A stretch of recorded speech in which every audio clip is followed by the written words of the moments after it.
Yes, there is a reason so few of us are self-aware. So let me tell you about the evening that I first discovered the ugly truth about introspection. It was about 10 p.m. on a beautiful Colorado spring evening, and I was in my office, hopped up on Diet Coke and Smart Food popcorn. And I just analyzed a set of data, and to say that I was surprised would be an understatement. My team and I had just run a simple study looking at the relationship between introspection and things like happiness, stress, and job satisfaction. Naturally, the people who introspected would be better off. Wouldn't you think so? Our data told the exact opposite story.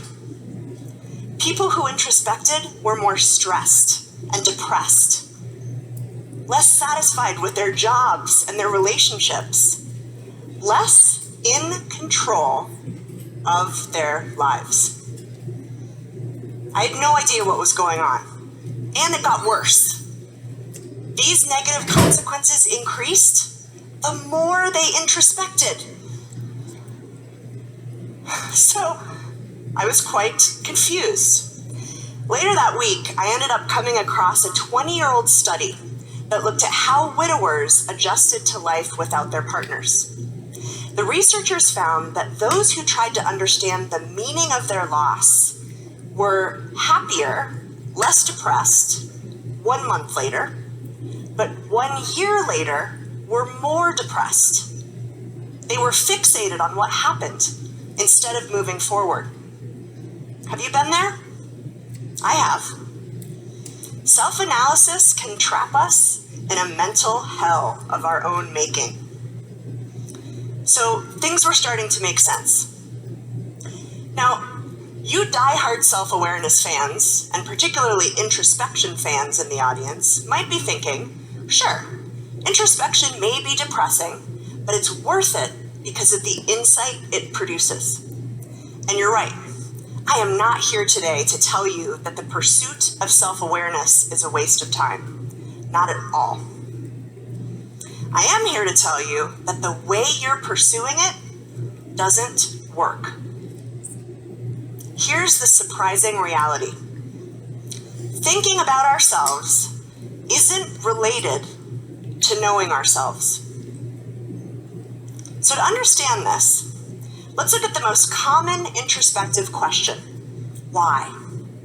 We might be searching for the cause of a bad mood. Why am I so upset after that fight with my friend? Or we might be questioning our beliefs. Why don't I believe in the death penalty?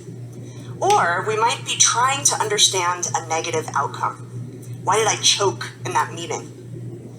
Unfortunately, when we ask why, it doesn't lead us towards the truth about ourselves. It leads us away from it. There are so many reasons this is the case. Today, I'll give you 2. Here's the first reason we shouldn't ask why. Researchers have found that no matter how hard we try, we can't excavate our unconscious thoughts, feelings, and motives. And because so much is hidden from our conscious awareness, we end up inventing answers that feel true, but are often very wrong. Let me give you an example. Psychologists Timothy Wilson and Richard Nisbett set up a card table outside their local Myers Thrifty store in Ann Arbor, Michigan. And on that card table, they laid out 4 identical pairs of pantyhose. And they asked the people walking by to pick their favorite. Now, consumer research shows that people tend to prefer products on the right, and that's exactly what happened. Even though every pair was identical, people chose pair D at a rate of 4 to 1. And when asked why they had chosen the pair they had, they confidently declared that pair D was just better. And even, get this, even when the researchers told them about the effective positioning, they refused to believe it. The second reason asking why is a bad idea is that it leads us away from our true nature. We like to think of our brains as supercomputers, rationally analyzing information, and arriving at accurate conclusions. Unfortunately, that's not what happens. My goodness. Just keep going.